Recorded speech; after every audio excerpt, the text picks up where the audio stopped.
to go ahead and start, and I'm Devon Fleming, and I wanted to thank the library for allowing us to have a program here. Fantastic idea, the business of living, and we'll get into what that means. This is Susan LaPerla right here with a program. She's a program director at the New Canaan Library. Thank you very much, Susan. And Rich Rosano right here with RR Builders, our sponsor for today. And we're going to talk a little bit more about RR Builders because they do really nice work and they can help us with a lot of the things that we're talking about. So again, I'm Devon Fleming, and this is the business of living. And what is the business of living? And how did I start this whole thing? Well, you all can see how the world is changing rapidly under our eyes and noses. It's not your imagination. The weather is absolutely changing. We're seeing more storms. We see what happened in the Philippines, and I hope we're all praying for those poor families that were, God knows, I think it's 15,000 people that were lost in the Philippines. Just a horrible tragedy. So I was the one who said that there's no such thing as global warming, but I do think that I can see from my own experience that we have an increase in a number of storms. Let's just back up. The business of living, and I am using myself as an example of what not to do, and this is how the whole thing evolved. I was on Wall Street in the 80s. I worked for Mike Bloomberg, and life was good. Fast forward, moved to this area in the mid-1990s and started my family. And I found that when I walked in my own home that I was overwhelmed. And I don't know whether it's me or my home or my family, but I just didn't have the skills. I didn't know what the skills were. No, we didn't have home ec growing up, so I didn't know how to manage a household. It occurred to me one day as I was feeling very overwhelmed, and that is actually my next slide, which I thought was very cute. Here, see if I'm doing this right. There we go. I was feeling very overwhelmed in my house, and I thought, I know how to run my own professional career, but I'm horrible when it comes to managing my own household. So I thought, there are a lot of great folks out there who have created these proven business skills, such as leadership and communication and management skills. And if I was smart, I might try to apply them to my own home. So the business of living, I coined the phrase the household CEO, and the household CEO is typically female, and she also does not coincidentally control over 85% I think, of all global consumption. So we are a big population, this household CEO, typically female, although we do have men in the group now as well, obviously stay-at-home dads. But they're typically managing the household. They don't have to be stay-at-home. And I thought this was cute. You're fired. I would love to fire my kids. Obviously, we can't do that. But what I did was, it's really a way of thinking and a way of living that, and I said this evolved out of me not knowing and not feeling good about how I manage my own household. Again, whether or not you work. So I started looking at my life like a business, and I thought I'm essentially managing a small company with managing my household and my life. And if I looked at my life and areas of my life like divisions and apply some proven business skills, that might be helpful to me. And there's a wealth of information on the internet, and I have a list of resources that I'm going to be sending everyone. Raise your hand if you don't want me to send you these resources. I'm just going to automatically send them out. And to those who are watching our show live, because we are streaming and decided not to come, hi. We are streaming live. But I'm sure that we have more people coming on the way. So we have the divisions of our life, and there's a website called mindtools.com, among others. I'm also a big fan of Jack Welch, who ran General Electric for many years, and his I think it's 4 E's of leadership. I also subscribe to Harvard Business Review blog every day at no cost and get sent information on how to manage my home and my life like a business. And this is also, as you probably are aware, how many professional athletes and their coaches think. So this is thinking as a successful person using proven management and life skills to manage your own household. And that's what we're talking about here. And I can go into each one of them in depth. And there's our cupcakes. Thank you so much. Forever Sweet. Thank you for arriving. I gather the traffic is bad. Yeah. Okay. Because it appears that most people are not here yet. If anyone wants a cupcake. What did you bring the cake pops? Cake pops instead of cupcakes. That's exactly what I wanted. I think that makes sense, especially for the time of day. Maybe a big, giant cupcake's not appropriate for 10 o'clock in the morning. Thank you so much. So back to the business of living, and this is going to work out well because I want to get into the emergency preparedness and what we can do around our home and household as we get more crowded. So this is really the concept of the business of living and how to be a more effective manager in your own home. Now let's take my home, for example. I don't know if you're like me, but like in our household, information doesn't get disseminated very well. You would never run a business the way you run your home. And because you wouldn't think to have a staff or a team meeting. You wouldn't think to have a meeting at all with your family. When would you do that? Because it's very difficult for me to get everyone together at the same time at the same table anyway. But luckily with our digital and virtual world, if your children are away, it's not hard, as you know, through Skype or just on email. Thank you again for the Forever Sweet cake pops in Norwalk. Very much. Susan LaPerla, by the way, said thank you. I think you know her, because she said that you're terrific, and if you want to walk upstairs and say hi to her, she was very, very glad that you were coming with the cake pops. Okay, thanks very much. You left some business cards, I hope. There she is. There's Susan. Okay, so in my house,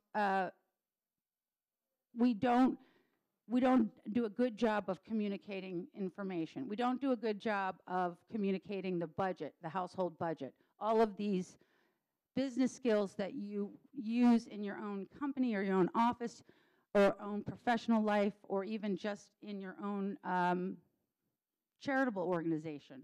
Come on in. Everybody's running late.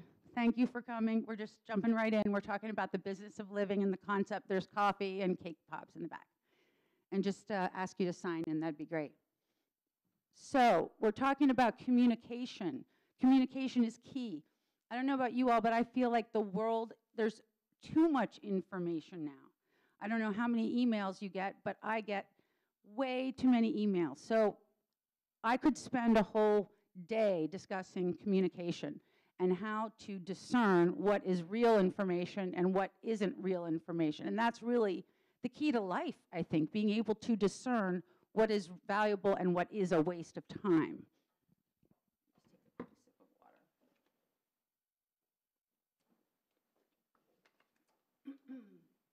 So what I've done in my own home is on Sunday evenings, we have a staff meeting. The good news is everyone knows that they're not going to get fired. And, and we talk about what's going on in our home.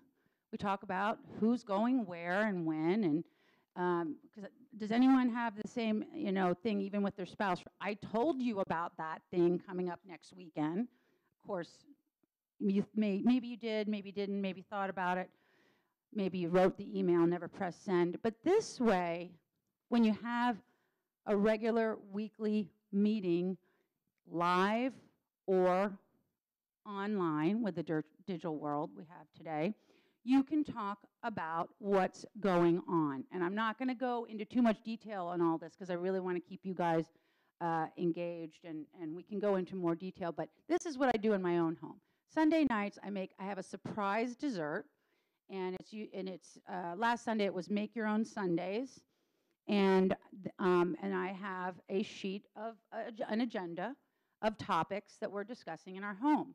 Where are we at with the finances? Who's going away? And where and when and what's going on. The schedule are ways of communicating what's going on in our life. How can we do better? And I engage the children. If this were your company or your family, what would you tell your team member? Because I struggle with getting my children to do what I want them to do. Welcome. Thank you for coming. Everyone's running late, not to worry. So that is a perfect segue to my next slide. Do not worry. Covering a lot of information. Today's event is really meant to give the group an overview. I have no idea how many people are watching live. But today I want to cover the concept of managing your home and your life. And this is hopefully going to turn into a show. We are streaming live. I'm meeting with the first selectman on Friday in New Canaan, and we'll be meeting with the other neighboring towns to create and develop a digital directory and a video resource guide for the area that will be aired on public access. So this is the beginning of a potentially large initiative, and you're all in on the very beginning here, so it's very exciting. And you can say, I was in that room and there were only like 2 of us there, and now look at her. So very exciting. Next slide is that leads me to a good example. I wrote a little resource guide called the Pink Book. For those of you who may or may not know, it looks like a Zaga guide. I wrote it in 4 editions over 10 years. I don't print the book anymore, and I'm working on this digital version, as I just mentioned. And I had a friend come up to me at a book launch event in Greenwich and said, that's a great idea, Devon. You know, whereas everyone else that was coming up and was very happy for me, she was not so happy. And I said, it's nice to see you too, Sarah. What's going on? She said, well, I had that idea. I had that idea to do the same book. And I said, you know what? It's a great idea, isn't it? It's a great idea. But you didn't do it. I didn't say that out loud, but I thought that. Execution is key. Intentions are useless if we don't execute. Thanks for coming. Everybody's running late, not to worry. So we do have to start with a vision, and vision is key. So we're talking about the business of living. That's the concept. This event, I want to cover emergency preparedness, and that's a big topic. And this is where I can introduce our sponsor, Rich Rosano. But before I do that, I want to talk about, again, emergency preparedness. I watched on TV the other night this fellow, he's the man, I think he's Australian or from New Zealand, on TV, and he is the guy who's stuck in the wilderness and eats weird things, and I don't know if you've all seen him. Raise your hand if you know who I'm talking about. No? Okay. Well, anyway, he has this survival show that I find fascinating, and I always say to my husband, I would like for our family to take a class on survival skills. I mean, my children, for the most part, have taken CPR because 2 out of the 3 are lifeguards, and they know how to do that. But when we started getting all these storms in New Canaan, it gave me an opportunity to talk to my children about where our water comes from, how our power comes into the home. And this is, I know, very basic, but we can take this into a very sophisticated direction if we want to in a future event and talk about, and we will a little bit today, about generators and what you need to know, about the types of electricity, about do you even know where your water comes from? Is it on a well? Is it on town water? And if it's on the well, did you know you need electricity to get it out of the well? Again, I know that there's varying degrees of sophistication in the room, so I'm covering this on a basic level. I'm going to introduce Rich, and he's going to talk a little bit about what you can do in your home, and again, talking on different levels of sophistication. And I'm going to assume that everyone here is the very sophisticated type of New Canaanite that knows everything they need to know. It's a full-time job, and this is the point of today. If you walk away with nothing else, know that, in my opinion, it's a full-time job to keep up with everything you need to know to run your household. It's a way of thinking, it's a way of life that I believe I can share with you, and this will help you better manage your own life. Secondly, I can also feed my growing subscribers resources and weed those out and do a lot of due diligence for you to help you know where to go for what it is you need. So, for example, ready.gov. If you have not signed up for this terrific site, ready.gov, just like it sounds, make a plan, be informed, build a kit. It will give you the basics that you need for the next emergency. It will also give you a lot of great links on finding out about what you can do to better prepare yourself. A lot of these resources, most of them are free. You just have to sign up for some of these kits and get, freeze-dried food that'll last for 8 years shipped to your house. I'm not suggesting that we need to go into panic mode, but I think that we all agree we'd like to be better prepared for the next emergency. So this is a great segue into introducing our sponsor, Rich Rosano. And again, thank you for your patience. This is our first event. We're hopefully going to be doing this on a monthly basis going forward in the new year. Rich Rosano with RR Builders. Thank you, Devon.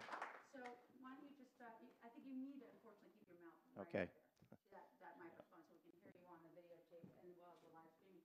But why don't you just talk in general about some of the things, and then I'm going to ask you to hit some other topics, but what we can do, and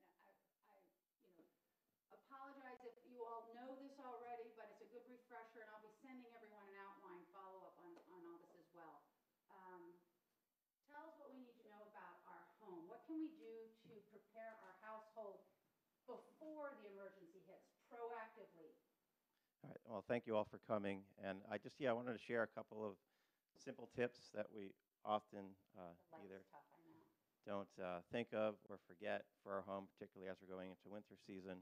And then we could talk about a few other more advanced or more involved items. But some things that we see all the time, particularly as we're going into the winter, simply your outside spigots, your water spigots. Hold on one sec, Rich. Let me just see if I can get this light better for you. Hold on. That's okay. Is that better? Now you don't have that one light, right? Because we don't really need the backdrop. Is that better? That's fine. Okay. Yep. So just, again, draining all those outside water spigots. There's a separate line for them, as opposed to finding out whether you're home or not in the middle of the winter that they're frozen, you have a flood. We see that often. If you haven't already had your furnace or oil burner cleaned, so a clean oil burner will reduce the consumption of oil and or propane throughout the season. Again, a very simple item, but sometimes we often forget. And getting your gutters cleaned. A lot of times, again, if you're not doing this 2 or 3 times a year, the gutters are full of leaves, we get a freeze, we get rain, now the gutters are overflowing, then the water's coming into the house, either through the soffits or the windows or what have you, and all your surface and yard drains, just keeping free of debris and leaves. Again, very simple items, but many times as homeowners, we either forget or don't realize some of these things we need to do to keep the home free of a potential disaster. A couple other items that we put there too, generator, particularly with these storms we've been having. Yep. What kinds of generators, Rich? Does everybody in here have a generator? Raise your hand if you have one. Okay. Raise your hand if you know you need one and you don't have one. Okay, so maybe one. Do you feel the backup? I mean, how important is a backup generator? Yeah, I think around here, particularly with what we've seen over the years, whether it's a simple portable generator that you can wheel out of your garage and keep gasoline and let it run, or having an automatic generator either connected to natural gas or propane that automatically will turn on when the power is out, again, whether you're home or not. Then it'll turn itself back off automatically when the power comes back on. We've seen it, the whole area has seen a large increase because of the storms we've had. But many people don't know that generators need to be serviced.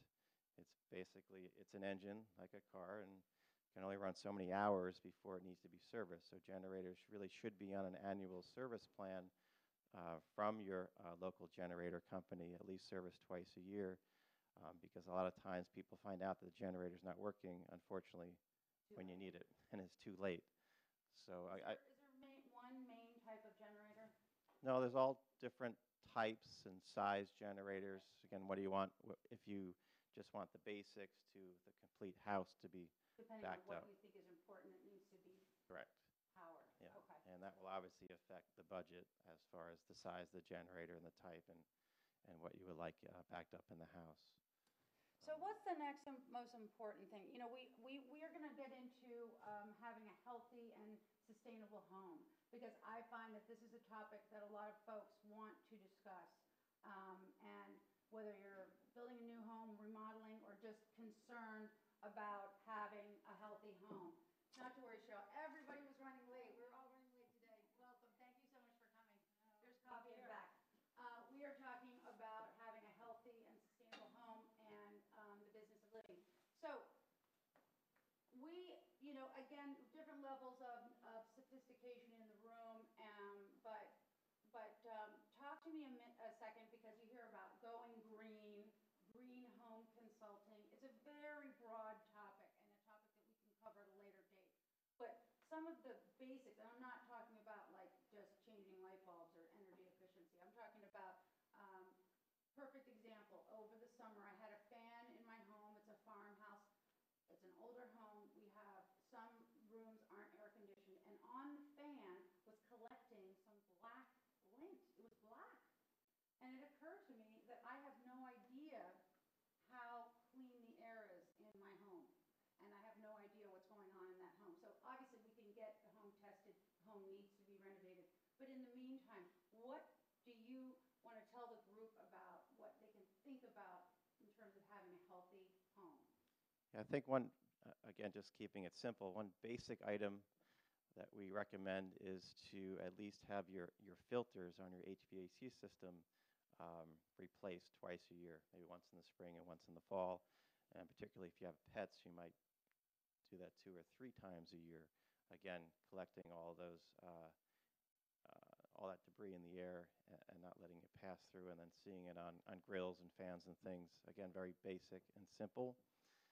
And then we also could talk about more as far as a healthy home of not allowing toxic compounds in the home. For instance, if you're building a new home or renovating a home or even just simply painting a few rooms, nowadays there's either no or low VOC paints. What does VOC stand for? Volatile organic compounds. Okay. So those paints that we used to use years ago that had a very intense odor to them, well, those are compounds that you really don't want to be breathing and or could be off-gassing as you're living in the home. So over the years, the manufacturers have eliminated these compounds in the paint so they don't smell like they used to, and they're not harming yourselves and the environment around you. So that's been popular, in addition to even refinishing or hardwood floors, and the stains and polyurethanes again many of them are water-based as opposed to oil-based. What about that they in the past. If you're replacing your Yep. carpets, or how do you know if you have a carpet that's emitting? Yeah, and that's just a simple question you can ask the carpet stores, and whether it's carpeting or drapery or furniture that many manufacturers are using materials without these VOCs or formaldehydes in the manufactured wood products these days. So that's been very popular, and people have made this an important part of their life to eliminate potential toxins in their home that could affect their family. We're creating, or we have created, we just started a newsletter called Your Healthy and Sustainable Home. So I will be signing everybody up, and you can opt out if you just don't like it or whatever, but we'll automatically be signing you up for this, and we'll be sending you a quarterly email newsletter with updates and resources and breaking it down for you and doing the due diligence. And then if anyone has any particular interest or a home where your child or you has high but I think it's something that everybody cares about. Um, One of the other things that we wanted to talk a little bit about is technology, but again, that's a separate topic. Question. I was just going to say Yeah, I question. just had a question on that, replacing the filters, an item like that, as far as managing, is that something that you have to call somebody to do? At what point do you know whether it's something that you can do or somebody that you need somebody from the outside to do? Because I do go to Home Depot on occasion, and you see that you can buy filters. Correct. And Yep. so, can you buy a filter and go home and, This again is back to like, is this something I can do myself, Right. or do I need to ask for help? Yeah, that's if it could be as simple as taking a filter out in one of your units and going down to Home Depot and keeping a stockpile in your house, and then just changing them, and you'll see when a filter is dirty, it will change in color. Again, at least twice a year, they're good to change them, and there's different types of filters and different price points, but it's a pretty inexpensive endeavor to change it yourself, and there's usually a few of those systems, depending on the size of your house, throughout the house, that you would just, again, it's just usually slide out the current filter and put one in. So that's something you could easily do to your home. Yes, there are companies and HVAC companies that could be on a standard program that twice a year you'll get a call from them and they'll come out and change it for you. But if you're a homeowner that's capable of doing that, that's an easy thing you can do. What is Neville? Did you have a question? Is that Deborah? Did that answer your question? yes, it did. Okay. Before I ask the question, I changed my own filters for my units. It's a little bit tricky to find the right one. You can go on the internet, in fact, and get the product number from manufacturer, and changing it is actually not too hard. I was going to ask you, Rick, as a builder in the area, what are you now incorporating in your homes that perhaps you weren't doing 10, 15 years ago in terms of energy efficiency, and building security and healthiness, based on new technologies that are coming along, and what new options you're able to offer your potential clients? And what's important? What do we need to think about? What do they find important? What do you think? What are you recommending? Sure. Again, I'll just try to condense and keep it simple, but people are looking for energy efficiency and healthy home. That kind of falls in that green home. So they look at from the design through the build, as far as a very tight envelope, again, just eliminating drafts in the home and increasing the insulation in the home and using different insulation methods today. They spray foam, they use this cellulose, which is ground up newspaper, and a few other materials, as opposed to the pink fiberglass type insulation that used to let a lot of air penetrate the home. They're sealing gaps in the structure.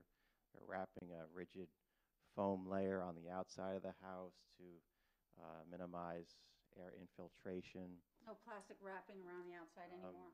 They're still using house wrap and Tyvek as they used to, but they're taping windows around the windows with special tape. Again, just tightening the whole building envelope. Are you seeing much in the way of solar? I mean, what kind of alternative energies are you seeing? And we're doing things like, people out there are doing things that have solar energy, particularly with the federal tax credits, geothermal energy, so eliminating the reliance on fossil fuels when extracting heat from the ground through pumps, as well as cogeneration, generating your own power, and what you don't use you can sell back to the grid. So that all goes into the energy efficiency of the homes. And we talked a little bit about the healthy home, again, limiting VOCs and using different materials throughout the house. When somebody says energy efficiency, help me, because I don't know, you guys are probably a lot more sophisticated than I am, but what really does that mean? Like, you're trying to limit the amount of energy that you're using? Yeah, limit the amount of either gas or oil or electricity throughout the home. So last night I was at an event, and another colleague of mine had built a home for himself. It was about a 2,500 square foot home in Old Greenwich, and his current electricity bill, he's been in the home for the last 8 months, is $16 a month, which is a big difference than if he had done that with previous construction methods that might have been, $300 or $400 a month Small on that home, size but home. still. Yep. Wow. So So when you build these newer homes, they're using, is it like they're making more zones? What are they doing besides the wrapping and keeping it like tight? What methods are they using? yeah, it's really a combination, all the above. It's the wrapping and insulating and tightening of the shell. It's using different HVAC systems than we used in the past, a lot more efficient, as well as the design of the homes, positioning the home on the site to take advantage of the sun for the winter and the summer, and maybe Let's generating. look at some pictures. I have some beautiful pictures of the homes too that he's done. RR Builders just won a Hobie Award. It's going to be in the Advertiser this week for the most outstanding master suite. I have pictures of this, but is anybody in the room interested in remodeling or construction and have questions on for Rich specifically? Does anyone have an interest in? Well, I want to know how you got the electric bill down to $16 a month. Yeah, no, yeah. That was really a series of all of those items incorporated into the construction of the home. Again, all the layers of insulation, the ceiling. So do you have to rebuild a home to get that? Well, that was a new home that was built. So from ground up, he took in all those the newer construction methods. LED light bulbs throughout the house made a big difference from using incandescent. Yeah. That makes such a difference. I didn't think that light bulbs really made a big difference, but they do. And they've come a long way too, where in the past they used to be very bright and stark and white light, and now they're simulating more natural incandescent type color of the light itself. Is that too dark, guys? Do you mind? Is that okay? I just blurry. wanted to show, that's a little fuzzy, but let's just talk about this for a second. This is my favorite one coming up right here. Oh, it really doesn't look very good, does it? Let me exit out. Rich did a closet. Can you see that a little bit? It's not great, sorry. And was this the master suite part of the master suite that you won? Yeah, that was a project that we just originally built the house and renovated for close friends of ours, and Sorry about that, guys. and the project really stemmed from wanting larger shoe storage. So I can identify. it started off with that shoe closet with LED lighting and behind locked glass doors, and it kind of morphed into a very large walk-in closet Yeah, and sorry, guys. master I'm suite. limited with my It was technical fun project, abilities here. fun client. And you also did a pool house. Let me see if I can get that up here for us. Let's do right here. I don't know why it's fuzzy. Sorry, Rich. And that was another fun project. That About that. same house, same client. That also won an award a couple years ago here in New Canaan from the Home Builders and Remodelers Association. But the funny part of that story was that stemmed from the back then 9-year-old son, and as opposed to him walking 30 feet to the mudroom and using the bathroom, he would go off 10 feet to the woods because it was closer to the pool. So then, so we had to eliminate that issue. We built the pool house for the client. So it's funny how some of these projects start and what they morph into. But thank you all. Darlene? Rich, if you had to take an existing house, what would be the top 3 things that you could do to make it more efficient? And if I can extend the question on the LED lighting, so it's better than fluorescent, and does LED lighting come in the You know, the LED lighting now comes with screw-in light bulbs, so you can take any fixture, almost any fixture these days, and replace the light bulbs with an LED light bulb. And again, there's different levels and quality of these bulbs. So as an incandescent bulb, that might be $6, $8 a bulb. For a recessed light bulb like this, it could be 10, 20, I'm sorry, 20, 30, 40, $50 a bulb for LED light bulbs. They're coming down in price, so it's a bit of an upfront investment. Some people do it room by room as opposed to a whole house, depending on the size of the house. And as far as some of the quick or the top items to make a home more efficient, window replacements, if it's an older home, replacing all the drafty windows with more high energy efficient windows that aren't drafty. Looking at your HVAC systems that, again, if they're give or take 20 years old, there are a lot more energy efficient systems, whether it's oil or gas fired, and then maybe potentially stepping that up, and people are looking at geothermal systems, again, putting a system in like that, or solar. Those are higher ticket items that may not be in the budget for a home. And then when a project comes along in a house, looking at perhaps increasing the insulation per project, obviously not ripping the whole house apart, but taking it one step at a time. So, thank you.